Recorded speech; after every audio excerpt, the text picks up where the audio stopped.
Welcome to Analog Jones in the Temple of Film. I'm Steve. And I'm Matt. Matt, you wanna do a skit on this one? I've got nothing. I've got nothing here. This was rough. Let's play the intro. Time to fire up the VCR. This one's my favorite.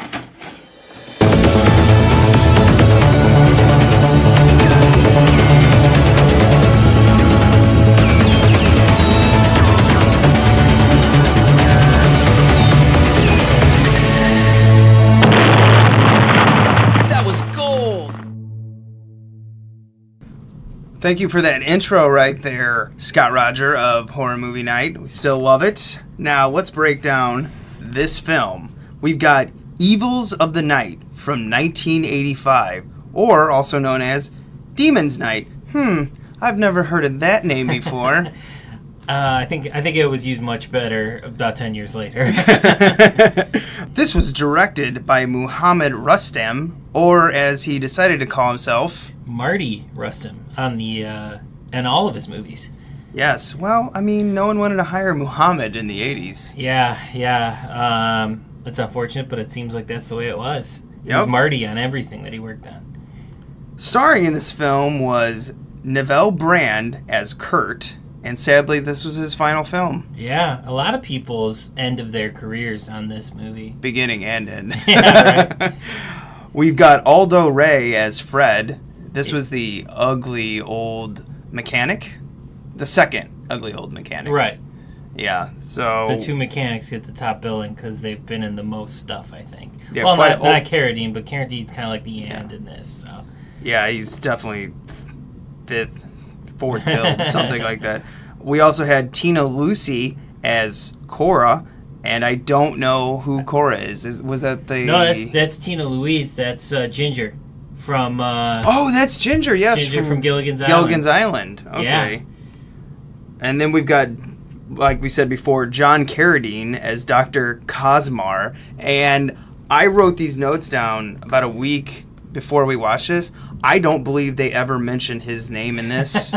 And if they do, we didn't hear it because the audio was so bad when John Carradine was actually on camera. Yeah, they did the weird echo effect every time he and Tina Louise and Julie Newmar, who I'm sure you're about to say, are talking whenever they're together. It's the worst audio. I think it is an effect, or it's an effect trying to cover up bad recording. I don't know. Well, if you ever find this to watch, you tell us, because we couldn't figure it out.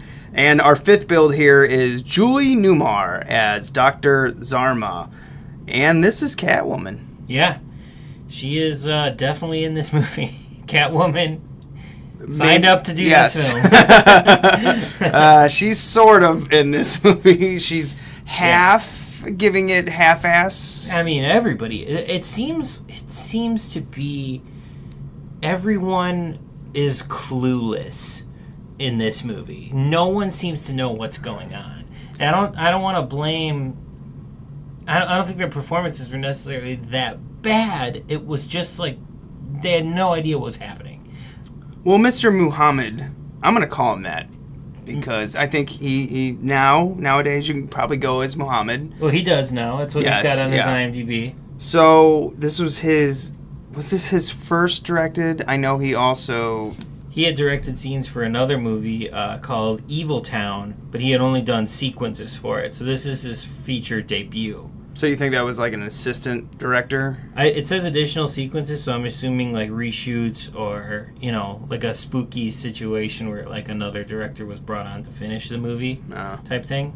So what was his other one that seems very famous? Maybe like we've done an actor? I don't know. Yeah, so he also directed in 1997 a movie called James Dean, Live Fast, Die Young, which stars our friend now, Casper Van Dien. Oh, I wish we could find that one.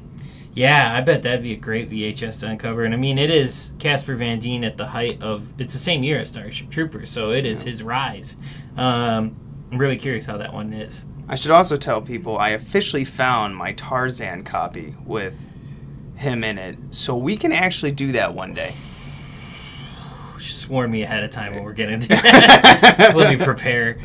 I remember even as a teenager watching that and being like, whew, this is rough. Yeah, I never saw it, but I never, wanted to, you know? You'd see that cover and be like, I don't want to see that. Yeah, that's definitely around his Python time, I would say, right?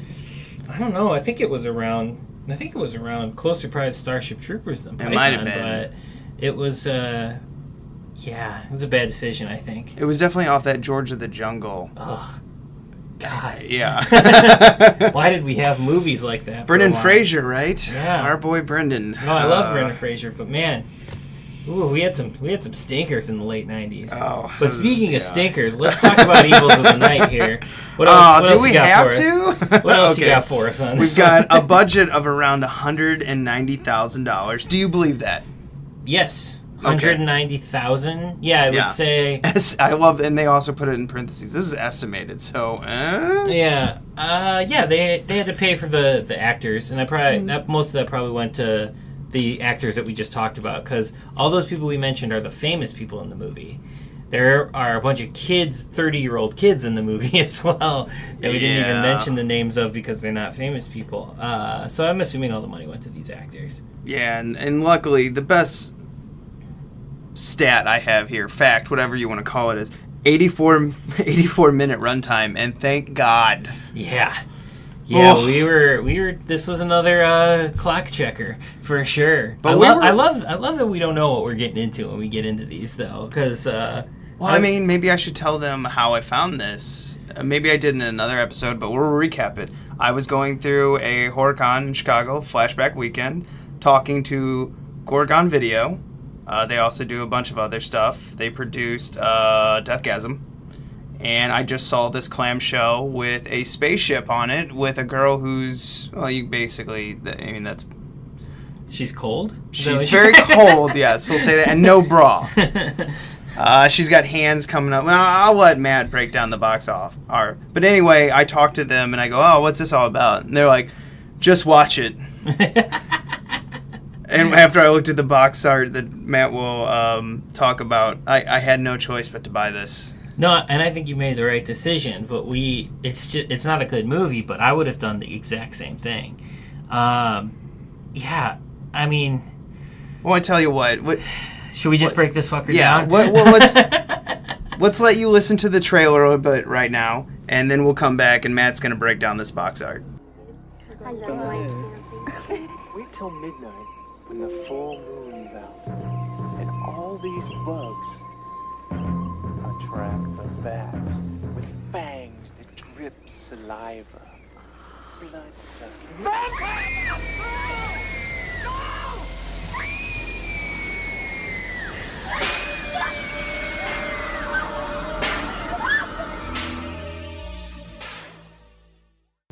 On Analog Jones, we love to break down what makes us rent these movies. So I'm going to give it away to Matt right now. Go ahead and break it down. Yeah, Analog Jones, we always judge a book by its cover here. And by book, we mean VHS tape. So this is our cover. God, I don't even know where to start. Deep breaths, Matt. Deep breaths. So here's a tagline at the top. Alien vampires have just landed from outer space in search of the one substance they need to survive. Evils of the night. On the top of the image, we have space. And in space is the Millennium Falcon. No doubt. No doubt in my mind. It is the Millennium Falcon in this illustrated art. And then next to the Millennium Falcon it's almost like a light coming down, showing us what's happening inside the Millennium Falcon. And it is a bunch of bodies that are skeletons now, with blood being sucked out of them in, like, hospital scrubs. Yeah. Okay, that's space. Underneath that, then we have our nipply girl being held down by other skeleton and melting hands, and one of the little tubes that is sucking the blood out of the skeletons up top is also attached to her, sucking her blood, and she looks very distressed. Yes, in the situation. And then at the bottom it just says "teenage blood!" exclamation point. Well, this movie starts out on a high note, and trust me, it goes downhill from here. So that's our cover. I definitely would have absolutely picked this up on the shelf if I came across this.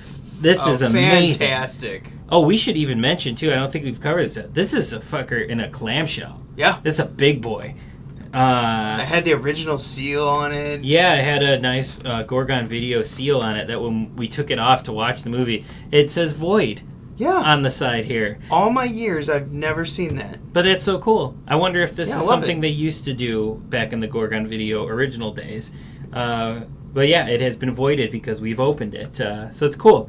So yeah, I flip over the clamshell here. We got two images. We've got Neville Brand with his screw gun thing, and Neville Brand and Aldo Ray in their ski masks holding up one of the girls who is the worst actor in this movie.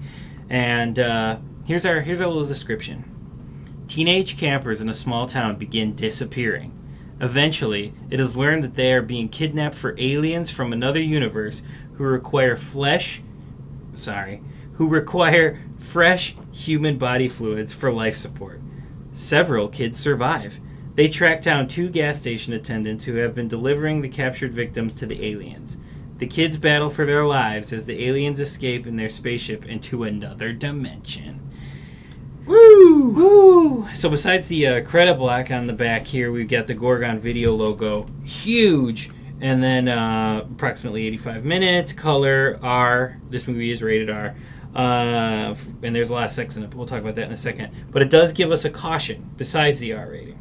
Oh, what's our caution? This film contains nudity, violence, just a little bit, heavy petting by people who are too old to play teenagers, and really weird casting decisions. Yes, that's Amber Lynn as Joyce, the porn star. Yes. And then, so we open up the clamshell, and this is a really nice sticker that Gorgon put on here. It's got their Gorgon logo, Evils of the Night, and a giant R rating in the center. Just in case you forgot. Yeah, I like that little sticker they put on here. So this is kind of like a lovingly put together VHS. So this is a movie from 1980. They shot it in 84, came out in 85. But this is from 2014. They put this together, so this is really nice. Does it really say that? Yes, it does say people too old to play teenagers. We noticed it while watching it. I was like, this guy has to be 30. His name was Brian. Yeah. Oh, the Hawk. Yeah, David Hawk. He's got definitely a fake name, David Hawk. And yeah, he looked 30, 32. Yeah. Easy. Yeah. There's no way. So I am going to play a little bit of what came in this movie. And there you go. That's all that came in the movie. We had nothing beforehand. No, we get the Gorgon Video logo. No trailers, no nothing like that. But it is the Gorgon Video logo from the 80s and 90s. So it was great. They kept that for this re-release. I guess I'll go extra nerdy here and talk about Gorgon's revival. So Gorgon Video, we looked it up, came from 1982, most famous for the Faces of Death series. But MPI brought them back when they did the VHS release of House of the Devil, which really, I mean, props to MPI, is the thing that kicked this all off. When House of the Devil came out on VHS, that sort of reignited the interest in this. So they did it. I mean, I think they really are purveyors of that. So they then picked up Gorgon from the ashes of what it used to be, and we got Gorgon Video back, and they re-released Evils of the Night. And another thing I wanted to mention, so I looked up the company that originally had Evils of the Night. Okay. So it was Aquarius Releasing. They put it in theaters. This was 1 year after they put out Silent Night, Deadly Night. So they were hot. People knew who they were at this time because Silent Night, Deadly Night got in trouble. There's a lot of press on that. Right. So they had put out stuff like Raw Force, Demonoid, but also most famously, they theatrically released Faces of Death. Oh, so they did Raw Force. Right. Oh, okay. So Aquarius is the distributor that put all these, and I'm looking at, they did like Rituals, A Boy and His Dog, Kung Fu Massacre, very exploitation-y type movies in the 80s, and they released them theatrically. All the way up until 1991 was their last theatrical film. 1990, I'm sorry. Nope, 91. Gross Out was their last one. This was their third from last movie that they put out theatrically. So I'm not sure who released this on video originally. Maybe it was Gorgon. But Aquarius is who put this in theaters. All right, 2 questions off that. Gotcha. 1, have you seen any of the Faces of Death? No. I've seen portions of them. As a kid, it creeped me out because I thought everything was completely real. Mm-hmm. And I fell for it and did not find out that none of that was real until maybe early 2000s when someone in college was like, dude, that's just a movie. I was like, no, it had me. But there's real, like, the animal deaths and shit are real, I'm right? sure, yeah. Yeah, I think that was still a thing that I wouldn't watch it because of that. I'm not into any of it, so I've never wanted to watch them. But yeah, as a kid, watching it, it creeped me out. I'm not into that. Yeah. But I really thought it was all real and did not know till college. I'm like, oh, jeez. All right, question number 2. Do you own House of the Devil on the VHS? Oh, yeah, of course. I figured you would. I was so excited to have... That was the first new movie to come out on VHS in probably 8 years or something like that. Yeah, I remember when people talked about that.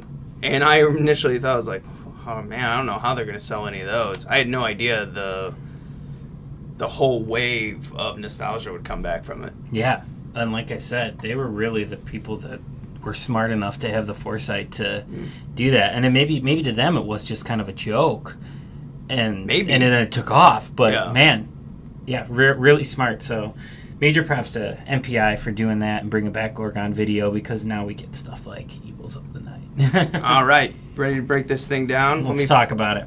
What's the matter with this pair, Buster? Oh, no. Come on, honey, no. Let's break this thing down. This is a movie. Yeah. Sort of. So this is our feature presentation. Let's go with it. We start off with basically a softcore porn. Yeah. The first thing I said, though, probably because the stock footage that they used to open the movie was pretty good, which we found out was stock footage from Battlestar Galactica. Gotcha. So the stock footage is pretty good, and the first thing I say as this movie starts was, "Oh, this is a real movie. Yeah, this looks like a real movie." Yeah, it tricks you. But then we get off of the stock footage, and then I'm like, "Oh no, this is garbage." Well, it starts off with the Battlestar Galactica, like I'd say cargo ship of some sort. I didn't watch that series. I've never gone back to it. I watched the new one that was put on the Sci-Fi Channel, but not that old one. Then we get a Close Encounter ship that's landing with the spinning lights, very cylinder type ship. Already there's inconsistencies. We've already got two different ships that we're supposed to believe are the same ship. And then it cuts to 2 sets of quote-unquote teenagers. 30-year-old teenagers. Yeah, one, this girl ends up going down on a guy, but his pants are still on, and they end up doing it doggy style with his pants still on. Yeah, she is stark naked. Yeah. Bent over, pounding him. He has his pants still on. And this scene, by the way, this is an 85-minute movie. This scene, and I looked down at it, the opening scene of this, which just tells very little, is 8 minutes. Wow. Yeah, and it's 2 sex scenes. Yeah, and it was a little uncomfortable, and I'm like, I looked over at Matt, and I go, oh, fuck, what did I buy? Because I honestly was like, oh, please don't be some creepy porn, which it kind of still was. But at least it attempted to try to become, what would you call it, alien abduction movie? In a way. It was almost like an alien abduction slasher movie, because the mechanics that are capturing the kids for the aliens are almost slasher type archetypes. Yes. They give us very little concept of what's happening. All we know is they're taken. The one guy who is having doggy-style sex with his pants still on. Gets a rope around the neck, and I guess he's choked out and stolen. Yeah. The other couple, which we haven't talked about, were just basically teasing each other, and then they went into a lake, and then she goes down underneath the water to give him a BJ. Yeah. Sarah walks in, she goes, oh, that's not going to work. Yeah. And we hoped kind of that she would die drowning doing it. Yeah, that was the hope. It did not happen. So she blows him, and then I guess. How is it possible? I don't know. But he still had his pants on, his shorts on. Like, when they came out of the water, I was like, what is going on? Maybe she just like went down there, rubbed her face on him, and came back up. I don't know. But then they get out of the water, and then she's like, I got a second present for you. Like as if the face rubbing BJ was the first present, and we're to assume they're going to have sex. And then the dude goes to take a piss, looks scared, and that's it for him. That's the last we see of him. It's gone. And then we cut to her, and she looks scared then, and then we get a shot of the moon, and the scene's over. We assume they both were taken somewhere, and I guess it's the hospital we end up. This is like the second chapter of the DVD, you could kind of say. Yeah. Then we're in some clearly abandoned hospital, or maybe they're closed at night, and this director paid them a couple $1,000s to use a wing they don't use anymore, and we get these really awkward lesbian alien nurses. Yeah, so they've got a blowjob boy on a stretcher, and we don't know what happened to the girl, but they've got him on a stretcher, and they like leave him for a second, and they go sit on a bench, and they like touch each other's hands and look at each other seductively, and we were like, oh, is everyone gonna fuck in this movie? Yeah, again, I was like, what did I buy? What happened to that guy?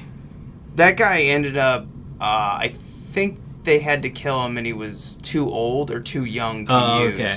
Yeah, because we find out then in a later scene where the aliens go over to the mechanics that are trapping the kids that they need a very specific age group. They need 16 to 24.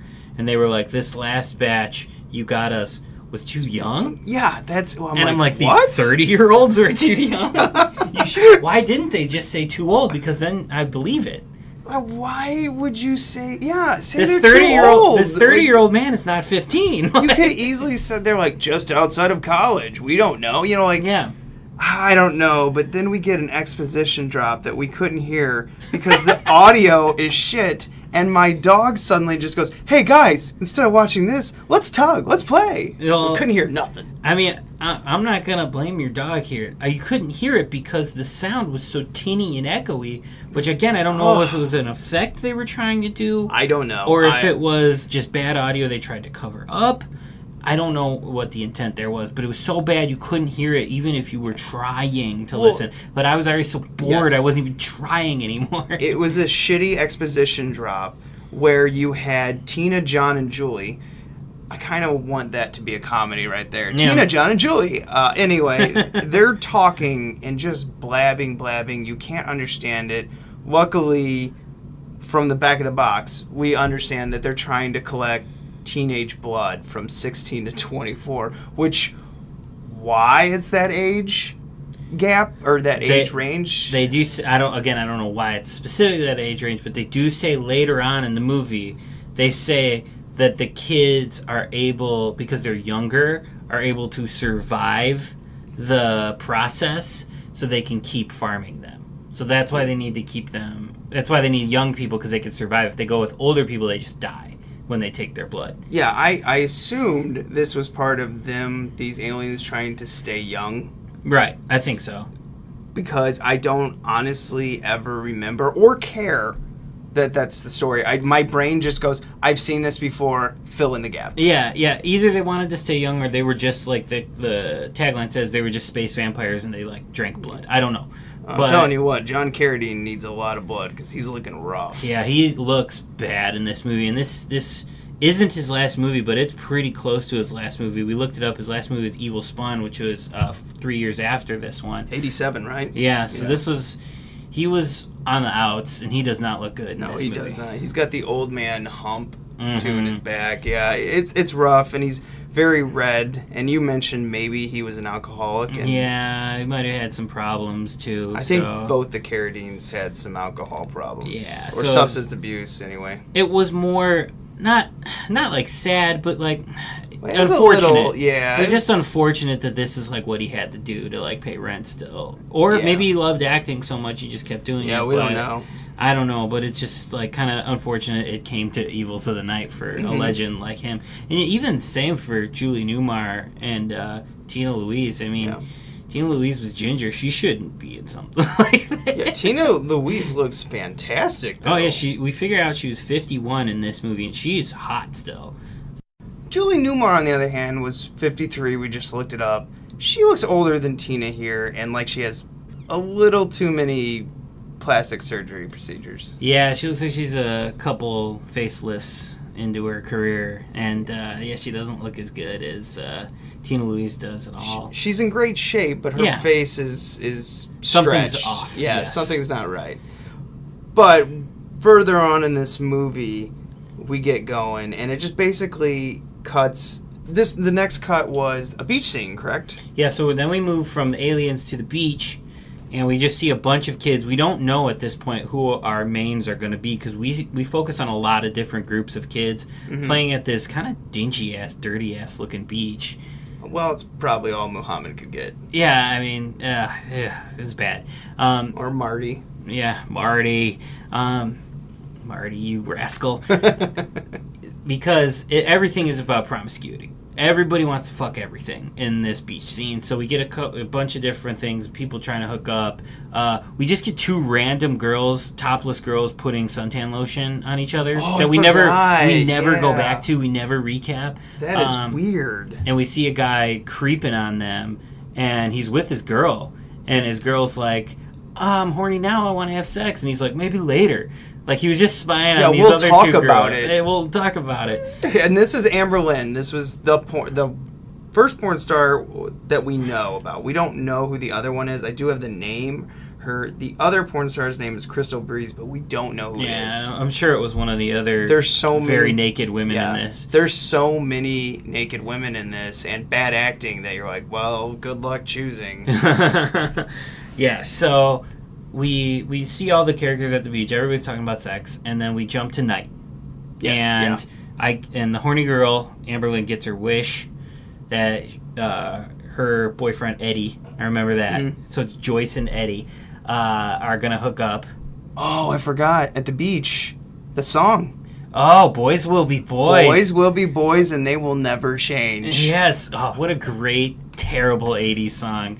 Well, it's okay if men touch and grope women because they're boys. Yeah, boys will be boys, and that's the way it's going to be. Oh, Jesus Christ. Yeah, that's... I like to say I'm glad we moved away from that, but fucking we're still dealing. Anyway, back to the Reagan 80s and not the scary time if today. If they say no, keep trying. It's completely fine in the 80s. Yeah. Oh, Jesus. Anyway. All right, sorry. Keep going, man. So the sex. Boys will be boys. Everywhere. So boys will be boys. That makes me want to buy the soundtrack to the movie. Then we jump to night, and we're at night, and girl's getting her wish. They're about to hook up, and they hear a noise, and they get taken. Now we see the guys in the ski masks. We didn't see them in the opening scene at all. We had no idea what the threat was. We didn't know if it was aliens, if it was a killer in the woods. No idea, because they don't show shadows or nothing in the opening scene. So now we have double threats, and it turns into a slasher. Yes. So they get picked off. Yeah. They get, picked up. Well, picked up, not picked off. They don't get killed, because that's when we then meet the mechanics, and they're like talking about how they're taking these kids to the aliens, basically. Yeah, and the two they kidnapped, I believe, were the couple? Right. Yes, this was the couple that is getting married in 30 days.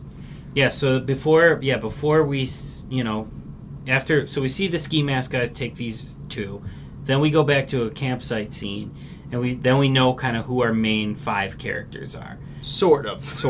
Because I only remember 2 names. Right. So we get the married couple, or the couple that's engaged to be married, and they run off to bone in the woods, and they get taken as well. And then the other 3 just pass out and hear it, but they think they're fucking. They hear the screams and they think they're screams of passion, but they're really being taken by these ski mask guys. So they get taken, and the other three go to sleep. Yeah, And then we find out. Then we get the exposition drop of these guys are taking the kids for the aliens. Yeah, and then the kids come to the garage, and they start asking around, like, hey, have you seen our friends? And this is when we found out that this movie's audio and some of the scenes are really bad. Now, we thought the Tina, John, and Julie scene was bad audio with the echoing and everything. The one in this garage, this is awful. Yeah, you can't hear them because it's like they're trying to cover up the bad audio of this open garage. Like they're probably just picking up a lot of background noise. They try to cover it up by putting a song over it, which isn't as good as Boys Will Be Boys. By the way. I don't even remember what song it was. Because we were trying to listen to what the audio was. Yeah, but you couldn't make it out because the song was blaring. They sounded so far away, even though they were in like close-ups. It was bad, really bad audio. I don't know why they would cut the music over this right here, because the audio is bad enough. I guess they put, like you said, they're like, oh, this is terrible. Stick this catchy tune in it. Yeah, it was bad. And we didn't miss anything there because we already got the exposition drop of them taking the kids. What's happening here is the kids are basically just asking, hey, have you seen our friends? And the mechanics are like, oh, they ran off to get married. Which was lucky guess on their part. Yeah. Lucky guess. They're eloping to Reno. And it's like, wow, that's what we just talked about at the campfire the night before. What a coinkadink. Yeah, so they got a lucky guess. And then I didn't hear anything else, but I think basically they were just like, hey, is there somewhere good to eat around here? And they're like, oh, go down the road. Like, it was bullshit, like, anyways. And we never see them go to that diner. No. So don't even mention that in the dialogue. Yeah. Yeah. But then we get, I believe we go back to the abandoned hospital where we get Tina, John, and Julie talking again. You're right. And this is more exposition. And I don't remember what they're saying again, because this is, again, where we started talking about the echo. And then we started to just chit-chat amongst each other of, like, how much better Tina and Julie have aged compared to Carradine. So with Carradine, you could tell he's a smoker, probably drank himself quite a bit in his 79 years. Yeah, he's definitely older than the two. I think in this scene, this is where they drop the this is where the kids, this is why we need kids, because they can survive it. I think that's what this scene Yeah, they were basically struggling with taking their life essence or blood. I don't know what that, it looks like a jar of blood they're taking from it, but then they don't actually, I don't remember them actually ever saying the blood. They kind of say, like, life force. Right. Yeah, they were like, oh, they need to be younger because they can survive train it. Yeah. I think it's because the one guy's dying, and it's Eddie that was having sex with the porn star. He's, like, dead. Yes. Yeah. So, then we finally, somewhere around here, we get Julie Newmar going to the mechanics and giving them their gold coins for their original ones, and she tells them, hey, we need them 16 to 24. The other ones you brought were too old. Is this where she says this? Mm-hmm. I think so. Somewhere and this is when we looked at each other, we're like, wait, what? So the first ones were too young, and these ones were too old, or were they both too young? I don't remember. Everything was too young, they kept saying. Yeah, what? And I don't know why they chose to say that. Was this the second time we saw the aliens interact with these? No, this is the first time. This is the first, okay. We had gotten with the mechanics the story that they were doing this for them. Okay, but we had not yeah. seen them interact yet. So now we're seeing them interact. And yeah, they say like, oh, it's too young for us. And it's like, these 30-year-olds are not 14 years old. Yeah. And then after this, they end up getting a little desperate and grabbing the other three, which included the girl from the cover, which is one of the worst actresses I've seen. Definitely in our 7 films so far. The worst actress? Probably. Yeah, easily, I would say. Because this is atrocious. This isn't even wooden acting. This is like a 4-year-old acting. Yeah, where you give them a line, you're like, say, I love you. Okay, I love you. Yeah, this like, was her whole performance. So this was what, Connie and Heather, the two girls? Definitely Connie. I think it was Heather. We'll just go with that. Cool. And then Brian, which we know because they kept saying it. So the way they get taken is... I believe you mean David Hawk. The Hawk. So the way they get taken is they're all hanging out in the woods again now this night, and they're getting eaten up by bugs. And they're like, the bugs are so bad, we're going to go in the car and sleep. And he's like, I want to fuck both of you. And then they're like, get away from us, creep. And then he sleeps outside. He's the only guy who doesn't get laid in this. Yeah. Well, he makes out with her in some beach scene somewhere. He makes out with not bad actress, the other one. Mm-hmm. So if bad actress is Connie, he kind of makes out. Yeah, he like dunks her head. Yeah, and then they like have a moment. I don't even know where that happens in the movie. I remember it happening. Well, we didn't even discuss Amber Lynn getting totally butt naked. Like, just remember she got butt naked in there. We saw Bush, and we were both like, yeah, she's the porn star. Because at the time, I only wrote down the name, but we knew right when you get to the scene, you're like, that's the porn star. Yeah, absolutely. She was so comfortable nude. Yeah, and she was ready for him to attack her, and he kept his pants on, of course. Of course. But anyway, moving on back to the back three. To our They're three. sleeping in the car, and one of the creep mechanics steals the car and goes off with them, and then he goes to find them, and he gets taken too. Yes, so they all get strapped to poles. Which I don't believe were in the original shot of the garage, but we're thinking there was one stability pole there for this place, and then they added 2 other ones, and then just said, stick them on there. I mean, come on, man, we only got like 3 or 4 days at this location. Yeah, and I mean, this is already now at this point, we've talked through the first hour of the movie. Yeah. We are an hour in. About the last 30, 20 minutes. We were checking the clock a lot. Yeah, this is about an hour into the movie, and we've got 25 minutes left, and they're tied up. So we get then what might be the greatest line in cinematic history. I wish we had the lines in front of us here so I could feed them to you. Yeah, I don't remember the interaction build up, but basically it was between Neville Brand and Aldo Ray. Yes. We're talking. They're the mechanics that are stealing the kids. They're talking in the garage. Fred and Kurt. Yeah, Fred and Kurt are talking in the other room of the garage. Yes, yeah. I guess. Sure. And they're having this conversation, and they're like, what are you going to do with your gold? Because we saw in the Julie Newmar scene they were getting gold for the kids. And the one guy is like, I'm going to go to Tahiti because no one wears clothes there, and I'm just going to be surrounded by beautiful naked women. And the other guy goes, I'm going to get a castle. And I'm going to get a bunch of women to come to my castle with my gold. Then he basically just stops and goes, sure would like to go in there and hump one of them. We're just like, what? Because he's so creepy. And that line probably wasn't written in the movie. That's him just being like, oh man, I'm going to get me one of those girls. Like, hump them. He's like, yeah, I think what led to that, it talks about the castle, and he's like, I want the beautiful women. And I think the other guy points to the other room and is like, we got some nice ones in there, too. And he's just like, sure would like to go hump one of them. And I literally, we were kind of fading in and out of the movie at this point. We were like, is it over yet? Is it over yet? And I, violently snapped back into the movie, and I just was like, what the fuck? That 70-year-old man or 60, whatever he was, is wanting to get himself that 30-year-old playing a 20-year-old. Jesus Christ.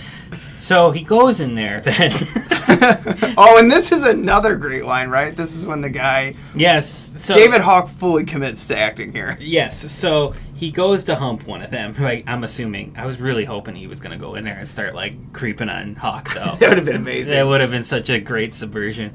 But he doesn't. He goes in there and starts making out with, I think it's Connie, the shitty actress, the really bad one.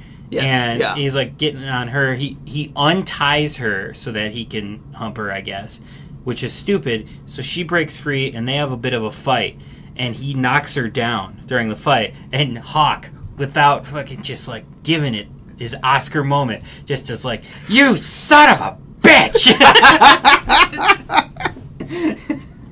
And this is when I snapped back and I was like, wow, Hawk. That's actually when I looked up his name. I was like, I got to know this guy's name. And he has done nothing else besides this film. I'm assuming he's a softcore porn actor, and he used a fake name because he really wanted to become an actor, and then someone afterwards told him, Yeah. No. You can't do The this. Evils of the Night isn't going to be your breakout. But that moment was great. You son of a bitch! And he's all red. I mean, He's he red is, everywhere. he's- Like, his muscles are red. Like, He's pissed. But he still has his pants on. Yeah. So the two of them are tied up, and they're fighting. Connie takes a drill This is a to terrible this guy. fucking fight. Yeah, Yeah, I'm telling you right now, this is rough to watch. We were like, oh, she's got the drill. She's got him. She gets him down. She pins him down. And she uses the drill and gets him in the shoulder. But he just gets right back up and takes the pit. I think it was the pit. somewhere in there. Yeah. Yeah. And then he just gets right back up, and now he has the drill. Yes. And instead of untying her friends that are tied up, she is free. She has her hands free. She hides behind them. Where their hands are tied. All she needs to do is pull the rope. But instead she's just hiding behind them, cowering from this guy. Doesn't untie them at all, and he gets her. He takes her down and he drills her right in the stomach, and this is our first super gore scene in the movie. Super gore. I guess you could call it super. But For yes, this movie, for this movie, yes, yeah. yeah. It's more We're more than grading just on a a little curve. Yeah, it's not just a spray. He drills into her and there's blood everywhere. Well, this But is like our first blood, too. Right. So it kind of was just like, oh, okay, this is actually going to be a horror film now, I guess. Yeah. So he gets her, he kills her, and Well, I mean, he didn't have to kill her. He had her completely down. She's worth money. Right. Yes. So he needs more of his gold coins to build his castle. So he can get girls who don't run away from him. Right. And throw rubber tools at him. Right. But he drills her in the stomach, and I was kind of like, well, all right, she's a terrible actress, whatever. Let's just keep going. I don't remember what happens next because my mind skips over to them, like, just all fighting them. So I'm going to let you take over. I don't remember either. Somehow the guy gets free. No. Yeah, he gets free first. Yes. And then goes to untie the girl. And I think it's just because the dude is threatening him with the drill now, and somehow he gets out. Yeah, he's like kicks him or something. Right. I think he was untying himself. For some reason, he had the ability to untie himself after the girl gets drilled in the stomach. Well, he was kind of doing like the back scratcher thing where he was rubbing up against the post. Yes, so I think yeah. that's what freed him. So he gets free, knocks out the guy, gets the girl, but they get chased by this dude. Yeah. Cut to, now we're back on the spaceship hospital thing, whatever the fuck it is. Yeah, what is? And we meet the couple. We see the couple again, the ones that were engaged. Well, she finds his dead body, right? She gets up and she finds his dead body. And that dude is the dude from Chopping Mall. We found out at that point. So she gets... He's the nerdy guy from Chopping Mall. nerdy guy from Chopping Mall. And Karate Kid. Yeah. But we don't know what character. Jimmy? Ooh, I don't know who that is. Yeah, whatever. So she sees the dead body of her fiance. She's distraught. She runs out of the hospital. And she then is getting chased by the other mechanic. So we've got one mechanic chasing the two, and we've got the other mechanic chasing her. Yeah. And then we get a fucking awesome scene or shot where she's being chased by the one mechanic, and she takes the air compressor that like fills up the tires. She puts it in his ear, and fucking just a bunch of shit shoots out of his head. And I was like, okay, that was cool. Like, and they show it all. Like a great shot and everything. Like I was like, oh, that was their money shot, probably. All the while, later on when she gets to like the little SUV, or not the SUV, but little camper, and then she takes a swipe at him with the axe, misses, but because he's basically had his hearing and brain particles sprayed out of his head, he can't hear it. And I looked over at Matt, I go, wow, he couldn't hear that? And then we both look at each other and realize at the same time, well yeah. Yeah, he can't hear that. So we're cutting back and forth between these two stories, and we get the other one where he goes to get the girl, and the guy is, I don't know what's wrong with him or whatever. He's not around. They split up or something. I don't know. I don't care. And so she gets the ups on him and knocks him down, takes him down, and then brings down a car on him and crushes him. So that he's out of the picture now. And they missed an opportunity there to have some squirting blood or something. Because you could just simply put that in an air pump and then cut to like a the wall or whatever and go. Yeah, yeah, they did. But they lost that opportunity. I was a little disappointed in that. So she's just distraught and like leans up against the wall, and that's the last we see of her. So then we cut back to Is that really until the very end? That's the last. That's the last we see of her. So then we go back to the other girl, who seems to be, she's smart. She's got the axe. She's been fighting this guy. It seems like she's going to be the final girl. Not so much the case. She has the axe. She's swinging it at him. She misses. He gets the axe from her in a spectacularly violent way, where we actually thought that axe might be real, and he might actually be like going after her. Like, we that were made scared me for a second. uncomfortable. I don't know if that's a rubber axe. That's one of the best prop axes, if it is a rubber axe, I've ever seen, because when he's hitting the ground, you feel the weight. Yeah, and it seems like, she's dodging for her life when he's coming down. That creeped me out a little bit. I was like, and it happens fast. Like, he snags the axe and goes down to hit her. And I was like, whoa, and that could have hurt somebody. I believe I looked up the actress, and she was in the chopping mall as well. Yeah. But we don't know the characters. But then she's done pretty much acting. Part of me wonders if these two films, basically back-to-back, kind of just like, these movies scare me. Yeah, she probably almost got hurt on this one, and then Chopping Mall, she probably didn't have a lot to do. So she was like, I don't want to do this anymore. She gets cornered, and the guy, the last remaining mechanic, cuts her arm off, and she's dead. That was sad. Because I really thought she was going to make it. And she was putting up a hell of a fight. This actress was doing a hell of a job, too. She was running around in her bikini bottoms the entire time. You know she was uncomfortable. You could see scratches on her legs, probably. I mean, this girl was giving it everything she got. And honestly, I could see her in other movies. I think she was actually good. Mm-hmm. Yeah, no, she was good. We follow her from the hospital. She gets in the back of the truck. Remember, that's how she gets out, and then her running from the killer. Like, that whole thing. And she was in her bikini bottoms that entire time. I don't understand. This girl was the one who was going to get married. Yeah, she was actually the one on what they call quote unquote the good characters. Like she was on the right path. Yes, she wasn't the sex crazed. No, she should have been the one to survive. No, she gets her arm chopped off and she's dead in a shed somewhere. Yeah, and that's a very horrific moment right there. Part of me wonders just like, wait, who shot this little scene? Because there's a good chunk of about a minute and a half of the movie where it seems like someone took over. Like, oh, I know what I'm doing. Let me shoot this shed scene. Yeah. Because that's the only thing, in my opinion, where you look at it, you're like, someone had some talent there. Well, maybe anything with her scene, because that was also the air compressor. Yeah, was her too. So like everything there seemed like a more tense, good action chase scene. I do wonder if he saw an air compressor one day and he's just like, it would be a good death if you stuck in someone's ear, and he just wrote an entire script based off that. Yeah, it's the only good death in the entire thing. Yeah, because the drill to the stomach is basically the driller killer. That's it's just a drill and a bunch of blood spraying up in the air. So yeah, it's like nothing. Seen it. So anyway, now we got the last remaining mechanic, and we know the two other characters are still alive. We forget about Brian though, I'd never forget about Brian. So, mechanic guy comes back to the garage, sees that his buddy's dead under a car, and the girl is just chilling there. And he's like, well, I'm going to kill you now. So he goes to swing the axe on the girl, who doesn't move at all, and Brian comes back to save the day. And he grabs that thing on the backswing, he's like, no, you ain't. And they put up a fight, and the mechanic still gets the axe, and the spaceship just takes off into the air.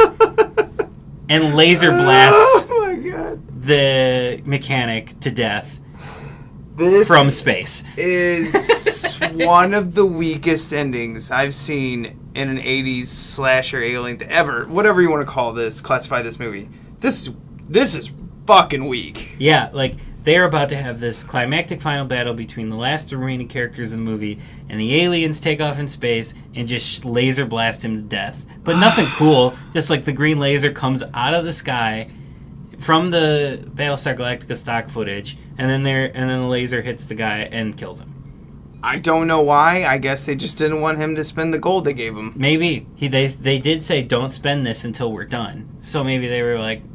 But I don't think he did spend it. Yeah, well, he's dead now, so it doesn't matter. none of it made sense. You're like, what? Why didn't you just have Brian kill them? That would have made sense because he had a reason to. The aliens, on the other hand, maybe it was just like, well, we don't want him talking about us, so beep, beep, beep, beep, beep. Yeah, like... By the way, that's a hell of a shot. Yeah, from space. From space. Nailed the guy right in the head. Yeah, dead. Like, and the aliens are just like, we ran out of time, we gotta go. That's all they say. Oh, yeah, this was anticlimactic. They're like, gotta go, bye. Which is basically what the filmmakers are saying. Yeah. They're like, we ran out of time, we gotta go, bye. Shit, we got 12 days on this, and we're on the 11th hour of the last day. Let's move! Yeah, so they get blasted, and then the happy couple, Brian and Heather, go off. The end. Roll credits. Yep, that's it. And then the only thing we get after the movie is our first of our 7 movies FBI warning. Yes. We haven't gotten the FBI warning to not copy tapes yet. We got it this time. Yeah, and don't worry, we won't copy this tape. All right. So that's our movie. That's what we get with Evils of the Night. Okay, we'll come back with some behind the scenes here. Grab something! Grab something! You filthy son of a bitch! This is Analog Jones behind the scenes here, and I'm going to be completely honest. I'm kind of the guy who looks up all this stuff, and there is not much. Yeah, you had said that you had to go to Amazon reviews to try to find some I information. had to dig deep here, and all these Amazon reviews, there's way too many 10-star, and I'm thinking that people who were responsible for this film somewhere that just redistributed this was putting out some knowledge, because there's no way. I've read a lot of Amazon reviews in my day, and most of them are crap. Yeah, it's not people that are writers. No, it's just like, these sounded like writers. Yeah. But I'll let you go with your little bit behind the scenes first. So this is what I was able to find. I was able to find 2 reviews for the movie, and these are snippets of reviews. I didn't read the full review, but I guess reviews when this film came out, again, theatrically. Just take that in for a second. I still don't believe you. Reviews are generally negative. A No! reviewer for the Atlanta Journal-Constitution wrote, Evils of the Night is an attempt to introduce an appalling new genre. The teen sex comedy slice and dice thriller Martians Have Landed combo. I mean... And Fort Lauderdale Sun-Sentinel wrote, simply stated, Evils of the Night is a deplorable motion picture. Yes. Yeah. All right. And then I was Can't argue.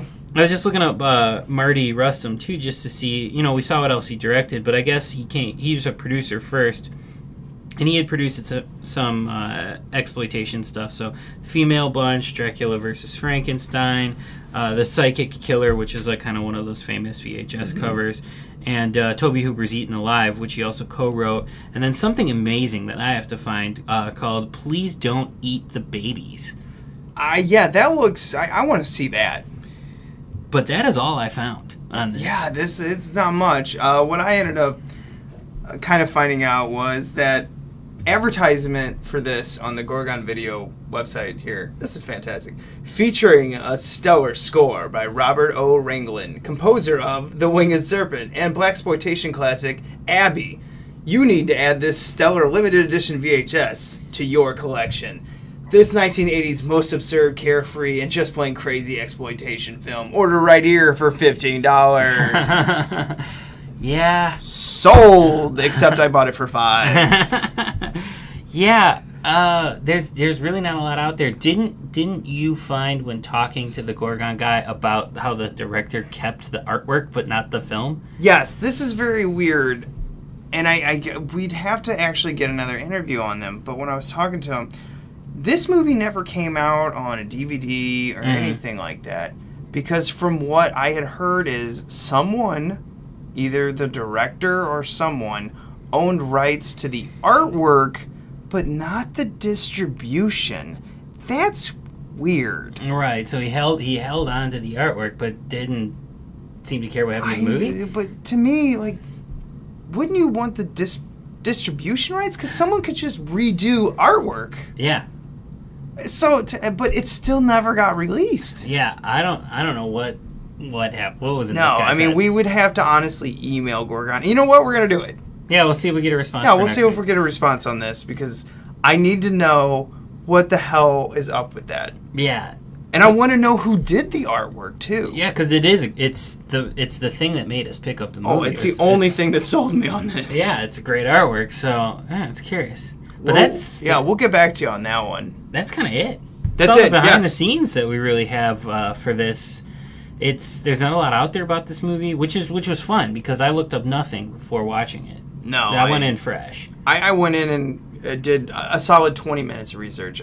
Sometimes in these movies, like you go back to our first one with Starship Troopers, I did a solid 2 hours of investigation. I mean, I went deep, maybe even more than that, because I love Starship Troopers. It was not an assignment. That was I am having fun learning all this, watching these documentaries on it. This one, on the other hand, I got into it maybe 20, 25 minutes. I was like, I give up. There's nothing. And yeah, all the research that I did during the movie because I couldn't fucking watch it. Yeah. So there's a good 20-minute chunk where we're both like, well, we got our nachos in us. Let's just try to stay awake. Yeah. We'll say, before we jump into the museum, good transfer. They did a good job sort of rescuing the movie. It looked great, and they have it in the letterbox format. And it looks good. It doesn't. Well, look this like company does some good work. Yeah, it looked like a nice restoration. Because I have their Death Spa. Now, I don't know if that was through Gorgon or something else they bought, but their Death Spa is very good. They're transferred to the Blu-ray on it, just like this VHS. They do really good work. I suggest looking them up on their websites or anything like that. Buy from them. Buy from these small venue shops. Yeah. This is what keeps this stuff alive. Don't, just watch this on some, random YouTube. Go out there and buy these if you really want to keep seeing these transfers. Yeah, I mean, definitely support Gorgon. It's through MPI, which is another low budget not corporation, but releasing house. This is just a segment of them, but the MPI as a whole is independent and small as well. So you've got to keep these guys going, keep these guys alive, keep Gorgon alive, keep MPI alive, because they're doing the Lord's work here, this together. On VHS, the way the devil intended. Yes. All right, we're gonna come back and then we're gonna put in what we got for the museum. Yep.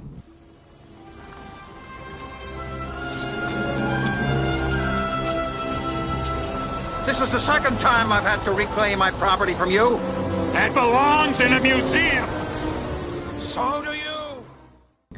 This is the part where Analog Jones here finds whatever we're going to put in the museum. It's the gold or it's the trash that you need to learn from to get the gold. Yes.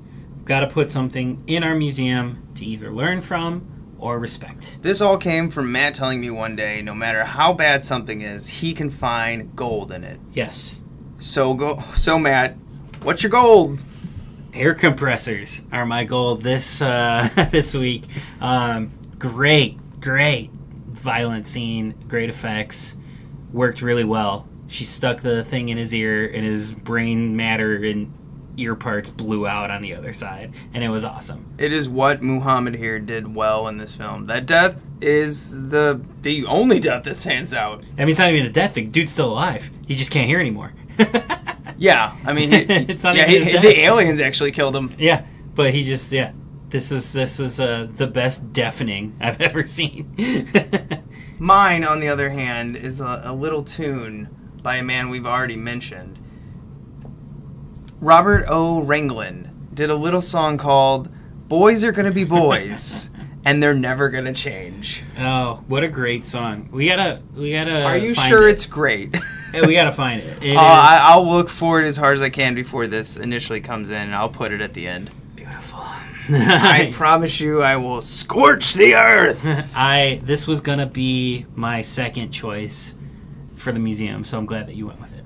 Well, that whole beach scene. We also didn't mention, when they cut in the song, the beach scene's going, and it's not one of those soft, fade into the song. Song just starts. It is a hard boom. The song goes, has no wasted time with instrumental. It's just like, boys will be boys, and they're never gonna change. Basically, women, you're objects in the 80s, and this fucking song's gonna let you know it. And I'm sorry, but at the same time, it's gold. Yeah, no, it's spectacularly offensive, but yes, I mean, yeah, I'm sure Robert O. Ringland wrote it, but it's a girl singer.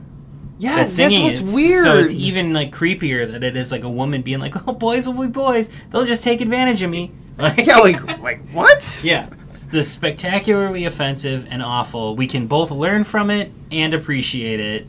Boys will be boys in the museum. Put that in a time capsule and bury it away, because when it comes to our 90s films that we review, boy, that shit would not fly. No. But so before we, talk about sort of next week and what else we've been up to this week, do we pick this up if you see it in the store somewhere?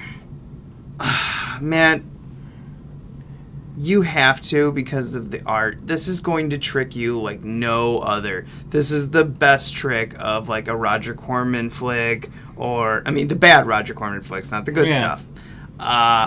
You would have to pick it up. You look at this and you're like, oh my. If you're a horny teenager, yeah, this. And I mean, the movie delivers if you're a horny teenager. Yes, yeah. So you get a lot of If you're nakedness. looking for a softcore Cinemax, bam, this is it. Yeah, I mean, any 12-year-old boys that like horror movies, this is definitely... At least the first 30 minutes. This is definitely one for you. But also, I'm gonna go ahead and say, yeah, not just for the artwork, but because the movie's bad, and I don't really have a lot of good things to say about it, but it is going to be one of those curiosities that you're going to want to keep on your shelf and maybe tell people about, or maybe show some people. It's not the best of like the oddball type movies, but it's a unique curiosity worth hanging on to. For me, I will never rewatch this unless I have a virgin eyes on it, right, so to speak, where they look at it and they're like, "What is this?" And I'll be like, I tell you what, I'll watch the first 10 minutes with you, fade out for another 50, and come right back. Yeah, definitely worth it. If you come across it, pick it up, or better yet, go to Gorgon Video, go to MPI, order it. Yes. Do it. It's only $12 right now. Just do it. Yeah, just do it. Yeah. We're going to come back with, you know what? No, we're not going to clip out. Let's go right back to what have we been watching, correct? Yeah, I guess this is a collaborative. What have we been watching? We had our launch party yesterday, and we watched some movies. So we had our launch party of Analog Jones. We had a bunch of friends over. We packed my apartment. Yeah. And we played 3 films. We had Friday the 13th Part 6. Yes. Which is the one with no nudity. Yeah. But it's a fun movie. So I think it's my favorite Friday the 13th. Yeah, it was great to watch with the crowd. It's the Fat Jason. Movie. It's the Fat Jason. Fat Jason, yeah. Yes. Or at least the one scene. I didn't pay attention to the rest.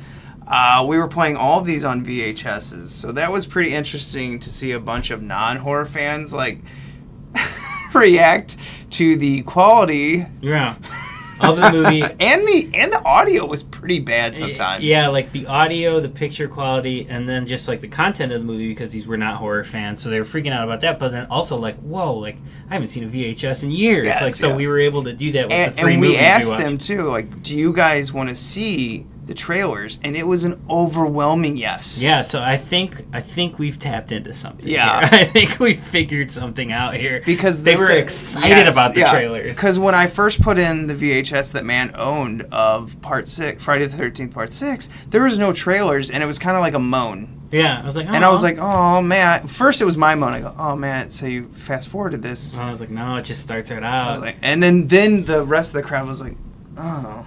But then the second movie we watched was voted on by the group. Yeah, we gave them 7 films, and I cannot believe this one overwhelmingly. Dead Alive came out on top. They wanted to watch it, and this was my copy. I hadn't fast forwarded through the trailers. I was like, oh fuck, I didn't do it. And the trailers started running, and that just lit the room up. Yeah, I can't believe it. I was just, wow, you guys really. So I asked them, because the third movie we played was Leprechaun in the Hood, which again they voted for and shocked me, because most of the people who came last night in our launch party were not whorehounds. Yeah, they're just friends that wanted to support us, and they, I think they were interested in having a movie party. Yeah, and I had to go in when I put in the third movie and rewind it, and not everyone left. It was a skeleton crew at the end of Leprechaun in the Hood, I'll be honest. But they stayed for the trailers on Leprechaun in the Hood, then they left. Right, it was let's see what the trailers are, and then we'll get out of here. So, I mean, wow. there's an interest here. Yeah. There's something here. And There's the an interest in this. Miramax happened. This is completely. We did not plan this. Miramax released Dead Alive on Trimark. What did I say? Miramax. No, that's Harvey No, Weinstein. We don't that's want to Harvey talk about that. I've got Weinstein on the brain. That's We don't not. wanna- Yeah, we don't wanna talk about that right now. Let's cut that, But or keep it. Vidmark, Trimark. Yes, Trimark released these, and we had a Warlock one on Dead Alive. Yeah, it was Warlock the Armageddon, the second Yes. movie. So I was very confused because I looked at Matt and I go, "Wait a minute." There's a Warlock trailer on this other movie. did this Dead Alive get released the same year as the Leprechaun in the Hood? And you're like, "No, this is an original." Yeah. And I was like, no, it can't be. I just saw the Warlock trailer on Leprechaun when I was fast forwarding through it. And he's like, no, that must be Warlock 3. And you are fucking on. Yeah. You're like, bullseye. And people were so excited to see Warlock the Armageddon's trailer and then Warlock 3.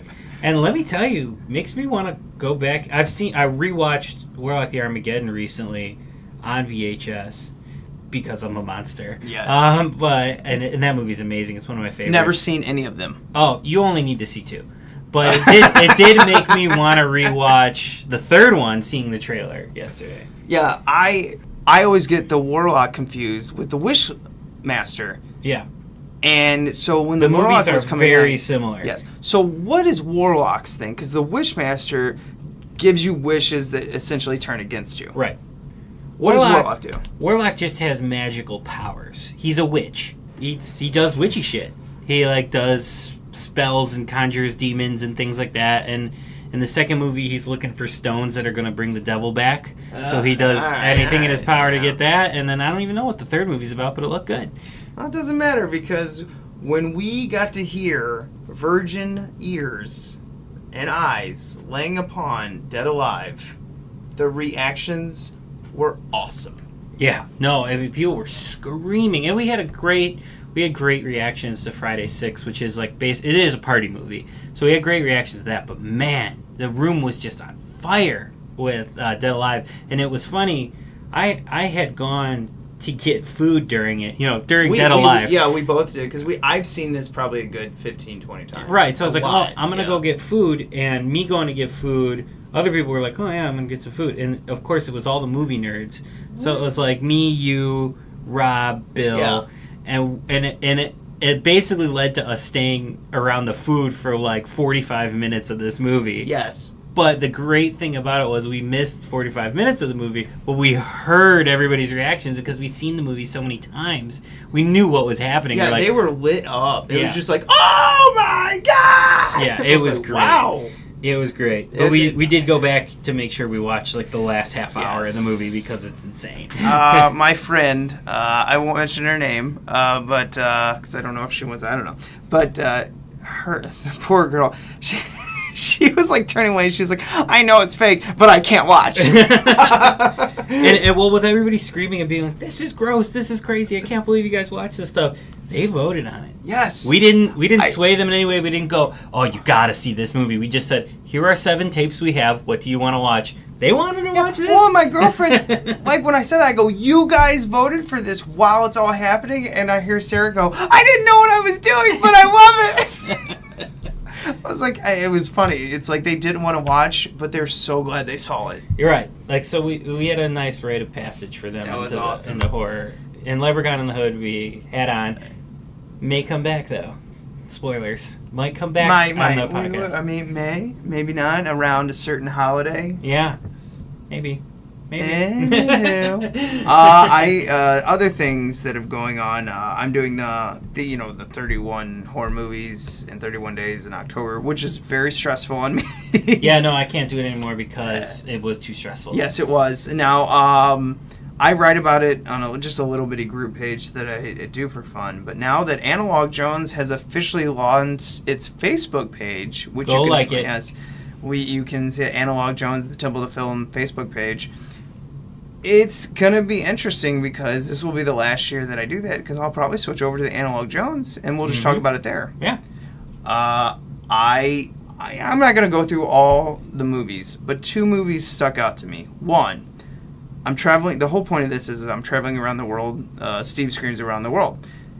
I got to turkey shoot in Australia. That is crazy. I love that movie. And I've seen it under the other title. What's the other title? Like Death 2000 or something. Yeah. What is it?